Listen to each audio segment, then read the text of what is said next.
नमस्ते दोस्तों, कैसे हो आप। उम्मीद करती हूँ अच्छे होंगे। रोज की तरह मैं आज आप लोगों के लिए लाई हूँ ढेरों किचन की टिप्स एंड ट्रिक्स। और ये ऐसे टिप्स एंड ट्रिक्स है जिसे यूज करके और फॉलो करके ना सिर्फ आप अपना टाइम बचा सकते हैं बल्कि पैसे भी ढेरों बचा सकते हैं। तो चलिए जानते हैं कौन सी वो टिप्स एंड ट्रिक्स। जाने से पहले अगर आप मेरे चैनल में नए हैं तो प्लीज मेरे चैनल को सब्सक्राइब करें, मेरे वीडियोस को लाइक करें और शेयर करना ना भूलें। तो चलिए जानते हैं कौन सी वो टिप्स एंड ट्रिक्स। सबसे पहले टिप्स एंड ट्रिक्स है रोटी को लेकर। अक्सर हम लोग रोटियां बनाते हैं, लेकिन रोटियां बनाते वक्त कुछ चीज़ों का अगर आप ख्याल रखोगे तो आपकी ना सिर्फ रोटी अच्छी बनेगी बल्कि किचन काउंटर भी गंदा नहीं होगा और आपकी जो रोटी है एकदम मुलायम बनेगी। तो सबसे पहले क्या करना है, डो को अच्छी तरह से गूंथ लेना है। गूंथ कर इन्हें 10 मिनट के लिए ढक कर रखें। देखिए इस तरह से, अगर आपके पास में ज़्यादा टाइम है तो आप ज़्यादा भी देर रख सकते हैं, लेकिन 10 मिनट के लिए ज़रूर ढक कर रखें। ढक कर रखने के 10 मिनट के बाद में इसमें क्या करना है, ये आटा को फिर से अच्छी तरह से गूंथ लेना है। तो इससे क्या होगी, आपकी जो रोटी है ना बहुत ही ज़्यादा मुलायम बनेगी। उस दूसरे टाइम क्या करना है, जब आप रोटी बेलते हैं तो बेलते वक्त क्या होता है, किचन काउंटर बहुत ज़्यादा गंदा होता है। तो किचन काउंटर में एक इस तरह से टॉवल को रख देना है सबसे पहले। तो ये देखिए इस तरह से, तो इससे क्या होगी, एक तो आपकी किचन काउंटर जो है वो गंदा नहीं होगी और जो इधर उधर आटा बिखरता है ना तो वो बिल्कुल भी नहीं बिखरेंगे। उसके बाद में आप इनके ऊपर में चौका और बेलना को रखें और रोटी को बनाएं। और साइड में आप जो हम लोग आटे के लिए बर्तन रखते हैं ना तो वो बर्तन भी रख दें। तो इससे क्या होगी, आपकी जो गैस किचन काउंटर जो है बिल्कुल भी गंदा नहीं होगी। देखिए जितना भी आटा है वो हमारे किचन टॉवल में ही गिरेगी, इधर उधर नहीं गिरेगी। तो ये छोटे छोटे टिप्स रहते हैं जिसे अगर आप फॉलो करेंगे तो आपका टाइम बहुत ज़्यादा बचेगा, क्योंकि आपको ज़्यादा साफ़ सफाई करने की ज़रूरत नहीं पड़ेगी। उसके बाद में जब आप रोटी बेल रहे हो चौका में या फिर बेलना में, तो क्या करना है, चौका और बेलना को ये चीज़ें रात को ही करना है। मैं आपको तुरंत करके बता रही हूँ, तुरंत भी करने से इसका रिजल्ट जो है वो मिलता है। तो क्या करना है, ये चौका और बेलना में थोड़ा थोड़ा तेल लगा लेना है, बहुत ज़्यादा नहीं, थोड़ा सा तेल लगा ले। इससे क्या होगी, एक तो रोटी आपकी अच्छी बनेगी, मतलब कि इजीली बनेगी और अच्छी भी बनती है। और दूसरा बात है कि आपके जो आटा है ना, जो बर्तन के लिए हम लोग आटा लेते हैं तो आटा लेना ही पड़ता है, तो वो आटा चौका और बेलना में नहीं लगेगी, जिससे कि हमारा चौका बेलना जो है वो बिल्कुल भी गंदे नहीं होंगे। उसके बाद में हम लोग रोटी बनाएंगे, लेकिन एक साथ मैं आपको 2 रोटी बनाकर बता रही हूँ। तो 2 रोटी के लिए क्या करना है, 2 लोइयाँ ले ले। देखिए इस तरह से मैंने लोइयाँ बना ली हूँ। उसके बाद में क्या करना है, लोइयाँ के ऊपर में आटा के जो हाथ है उसको रखना है, देखिए इस तरह से। उसके बाद में इसमें ही तेल के हाथ रखने हैं, मतलब कि तेल और आटा दोनों ही लगा लेना है दोनों लोइयों में, देखिए इस तरह से। उसके बाद में एक लोई के इसके ऊपर में रखे, देखिए इस तरह से, और दोनों को आपस में चिपका लेना है। ये देखिए इस तरह से चिपकाना है। उसके बाद में हाथों की सहायता से इनको फिर से अच्छी तरह से चिपका ले, ताकि वो दोनों एक में अच्छी तरह से चिपक जाए। हम जब बेले तो वो निकले ना। तो ये इस तरह से, ये छोटे से उपाय है। उसके बाद में क्या करना है, बर्तन का आटा लेना है और इनको नॉर्मली जैसे हम लोग रोटी बेलते हैं बिल्कुल उसी तरह से बेलना है।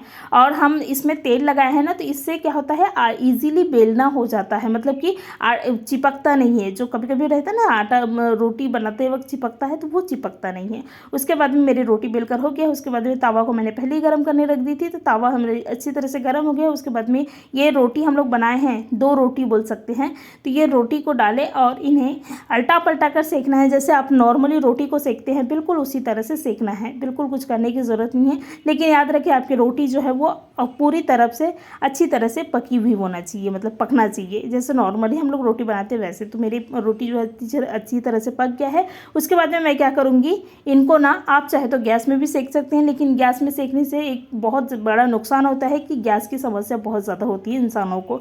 तो कभी भी जब भी आप रोटी बना रहे तो गैस में ना सेके, इस तरह से कपड़े की सहायता से सेके। तो मैंने कपड़े की सहायता से सेकी हूँ। उसके बाद में क्या करना है, सेकने के बाद में ये इस तरह से इसको अलग कर लेना है, रोटी को बीच से अलग हो जाती है। आप चाहे तो अंडे की जो ऑमलेट ना इसके अंदर भी बना सकते हैं, बहुत ही अच्छी टेस्टी बनती है। मैं कभी बताऊँगी वो रेसिपी कैसा बनता है। तो लेकिन फ़िलहाल तो ये 2 रोटी हमारी जो है वो निकल गया है और एट ए टाइम 2 रोटी जो है वो बनी है, खाने में टेस्टी लगती है क्योंकि अंदर में इसमें तेल वगैरह है, तो ये बहुत ज़्यादा मुलायम भी लगता है। तो इस तरह से 2 रोटी बनाए एट ए टाइम। नेक्स्ट हमारी टिप्स एंड ट्रिक्स है साबूदाना को लेकर। कभी कभी क्या होता है, हम लोग उपवास रहते हैं तो साबूदाना मतलब कि भिगोना भूल जाते हैं, लेकिन आप इंस्टेंट भिगो कर भी आप साबूदाना की जो है वो खिचड़ी, चिवड़ा, जो भी आपको बनाना है वो बना सकते हैं। तो सबसे पहले इसको क्या करना है, अच्छी तरह से इनको धोना है। इन्हें तब तक धोना है जब तक कि इसमें से जो वाइट स्टार्च है ना वो नहीं निकल जाते, तब तक इन्हें अच्छी तरह से धोना है। क्योंकि वाइट स्टार्च जब तक ऊपर मतलब कि साबूदाना के ऊपर है तब तक ये क्या होती है, अच्छी तरह से भीगती नहीं है। तो इन्हें अच्छी तरह से धो लेना है। तो मैं 3 से 4 बार जो है, जब तक कि मेरी पानी जो है वो एकदम क्लीन सफ़ेद नहीं हो जाती तब तक मैं इन्हें अच्छी तरह से धो लूँगी। तो ये देखिए, आप देख रहे हैं मेरी पानी जो है वो क्लीन हो गया है, मतलब कि हमारे जो साबूदाना है वो अच्छी तरह से धो लिए हैं हम लोग। उसके बाद में क्या करना है, इनको भिगोना है। तो भिगोना कैसे है, साबूदाना के जस्ट ऊपर तक ही पानी होना चाहिए, वैसे ही मतलब कि उतना ही पानी होना चाहिए, उससे ज़्यादा पानी नहीं होना चाहिए। उसके बाद में इनको डालें पानी को और इन्हें ढक कर ऐसे ही छोड़ दे कम से कम 1 घंटा के लिए। कभी कभी होता है हम लोग रात भर भिगो कर रखते हैं, लेकिन अगर आपके पास में टाइम कम है तो आप 1 घंटा या आधा घंटा भी भिगो कर इस तरह से रख सकते हैं। बहुत ही ईजिली भीग जाता है। और अगर आपको बनाना है तो आप रात को भी भिगो सकते हैं, तो उससे भी बहुत अच्छी तरह से भीग जाती है। लेकिन हमारे पास में टाइम कम था तो मैंने क्या की हूँ, सिर्फ और सिर्फ आधा घंटा ही रखी हूँ। और ये देख रहे आप इतनी अच्छी तरह से भीग गया है। उसके बाद में क्या करना है, इनको हम लोग को छान लेना है, मतलब कि ये पानी अलग होना चाहिए और हमारी जो साबूदाना वो अलग होना चाहिए। तो मैंने झारा ली हूँ, झारा की सहायता से इनको अच्छी तरह से अलग अलग कर लिए हैं, पानी और साबूदाना को। उसके बाद में मूँगफली लिए हैं। तो मूँगफली की कोई क्या करते हैं, ऐसे ही मतलब कि खड़े मूँगफली डालते हैं, लेकिन वैसे उतना टेस्ट नहीं आता। अगर आप इस तरह से मूँगफली डालोगे तो इसका टेस्ट जो है वो दुगुना हो जाती है। तो मैंने क्या की हूँ, मूंगफली को अच्छी तरह से भून ली हूँ। ये देखिए, इस तरह से भून लेना है। जब हमको भूनकर इस भूनने से ना इसका टेस्ट जो है ना बहुत अच्छा आता है। तो भून ले। उसके बाद में आप जब इनका छिलका निकाल रहे हैं तो छिलका निकालना थोड़ा मुश्किल होता है, तो आप क्या करें, एक सूती के कपड़े ले, सूती के कपड़े में ये मूंगफली को डालें और इन्हें देखिए इस तरह से हाथ से थोड़ा सा प्रेस कर ले। तो क्या होता है, इसका जो छिलका है ना वो बहुत ही आसानी से निकल जाती है। ये बहुत अच्छा तरीका है मूंगफली से छिलका जो है वो निकालने का। तो आपने देखा, मैंने बस थोड़ा सा प्रेस की हूँ हाथ की सहायता से और मेरी मूंगफली के जो छिलके हैं वो इतनी ईजिली निकल गया है। तो ये छिलका निकालने का बहुत ही आसान तरीका है। तो मैंने ये मूंगफली के छिलके जो है वो निकाल ली हूँ। उसके बाद में क्या करेंगे, ये मूंगफली को मैं एक मिक्सी जार में डालूंगी। ये देखिए, इस तरह से एक मिक्सी जार में डाल लेना है। ये चिवड़ा बनाने का ना बहुत ही ईजी तरीका है।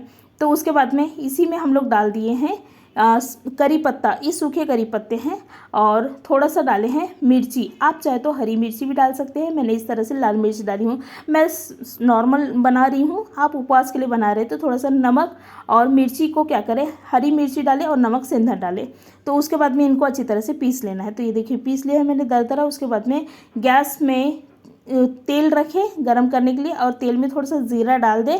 आप जीरा को स्किप भी कर सकते हैं। उसके बाद में ये जो साबूदाना हम लोग रखे थे थोड़ा सा भिगो कर अच्छी तरह से छान कर रखे थे, तो वो साबूदाना को डालें। उसके बाद में ये जो हम लोग चूरा बनाए हैं मूंगफली का, तो वो मूंगफली का चूरा डालें। मूंगफली की चूरा डालने से क्या होता है कि हमारी जो साबूदाना है वो एक में एक में चिपकती नहीं है, बहुत ही खिली खिली बनती है। उसके बाद में इसमें ही नमक डालें और इन्हें अच्छी तरह से मिक्स करते हुए कम से कम 1 मिनट पका लेना है। बहुत ज़्यादा पकाने की ज़रूरत नहीं है क्योंकि ऑलरेडी सब चीज़ें जो है वो पकी है और जो साबूदाना है वो तो भिगा हुआ है ही।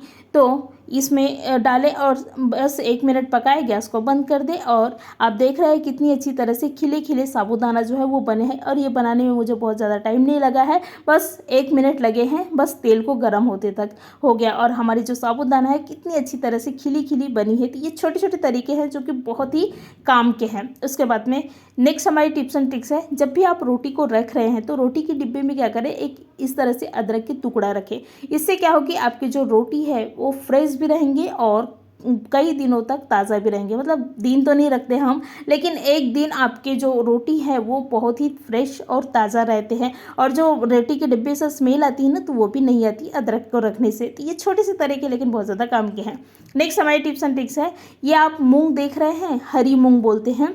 तो ये मूंग बहुत ही काम का है, ये वेट लॉस करने में बहुत ही हेल्प करता है। तो ये मूंग को मैंने क्या की हूँ, अच्छी तरह से भिगो दी हूँ। उसके बाद में भिगोने के बाद में क्या करना है, ये मूंग की ना हमको स्प्राउट निकालना है। ऐसे मूंग खाओगे तो इतना इसका रिजल्ट नहीं मिलता, लेकिन अगर आप इसको भिगोकर खाओगे और भिगोकर इस तरह से स्प्राउट वाले मूंग को खाओगे तो इसका रिजल्ट जो है वो डबल मिलता है। मतलब कि डबल 2 गुना इसका फ़ायदा जो है वो होता है इस तरह से स्प्राउट मूंग खाने का। तो ये मैंने मूंग को अच्छी तरह से मतलब कि पहले तो भिगो दी थी, उसके बाद में भिगोने के बाद में मैंने एक कपड़े में बांध कर रख दी थी। तो ये देखिए आप देख रहे हैं कितनी अच्छी तरह से मेरे मूंग के स्प्राउट जो है वो आ गया है। ये मूंग खाओगे तो आपको दवा खाना ज़्यादा जाने की ज़रूरत नहीं पड़ेगी, वज़न कम करने में बहुत ही ज़्यादा हेल्प करेगी। तो इसको खाना कैसे है, सबसे पहले तो प्याज डाल देना है, टमाटर डाल देना है, इसमें ही नींबू का रस डाल देना है। आप चाहे तो और भी वेजिटेबल्स वगैरह डाल सकते हैं। उसके बाद में इसमें हल्का सा नमक डाल देना है। आप चाहे तो हरी मिर्ची भी काट कर डाल सकते हैं और आप चाहे तो और भी चीज़ें ऐड कर सकते हैं, जैसे ककड़ी गाजर वगैरह भी ऐड कर सकते हैं। और इनको अच्छी तरह से मिक्स कर ले और मिक्स करने के बाद में आप खाने में टेस्टी लगता है, लेकिन बहुत ज़्यादा इसका फ़ायदे हैं। नेक्स्ट हमारे टिप्स एंड ट्रिक्स है, जब भी आप चावल बना रहे हैं तो कभी कभी पता नहीं रहता कि हमको चावल में पानी कितना डालना है। तो मैं आज आपको बताऊंगी कि चावल में कितना पानी डाली जाके आपके जो चावल है वो एकदम परफेक्ट बनेगी। तो चावल मैंने 1 प्लेट ली हूँ, उसके बाद में 1 प्लेट चावल में मैंने 2 प्लेट पानी ली हूँ। और आपको कुछ करने की ज़रूरत नहीं है, बस 1 प्लेट चावल में 2 प्लेट पानी ले ले और आप इन्हें ढक कर पका ले। लो मीडियम, मैंने छोटा सा गंजी ली हूँ इसलिए लो मीडियम गैस में पकाऊंगी। अगर आप गंजी पर बड़ा लिए हैं तो थोड़ा सा हाई गैस में पका ले। तो मैंने क्या की हूँ, लो गैस में इन्हें पका ली हूँ और बिल्कुल मुझे देखने की ज़रूरत नहीं है, बस बनने के बाद में ही मैं देखूंगी। और आप देख रहे हैं मेरी जो चावल है कितनी अच्छी तरह से खिले खिले बने हैं, बिल्कुल कुछ करने की ज़रूरत नहीं है। पकाते वक्त बस एक बार ज़रूर इनको देख ले, चेक कर ले और आप इस तरह से खिले खिले चावल का आनंद जो है वो ले सकते हैं। नेक्स्ट हमारी टिप्स एंड ट्रिक्स है, जब भी आप बर्तन घसते हैं तो बर्तन घसते वक्त हम ये जो साबुन है और ये स्क्रैबर बोल सकते हैं तो ये लेते हैं। लेकिन इस स्क्रैबर में क्या होता है, इस तरह से खाने पीने की चीज़ें जो है वो जब हम घसते हैं ना तो खाने पीने की चीज़ें जो है इसमें ही लगता है, तो उससे क्या होता है बहुत ज़्यादा बैक्टीरिया होता है।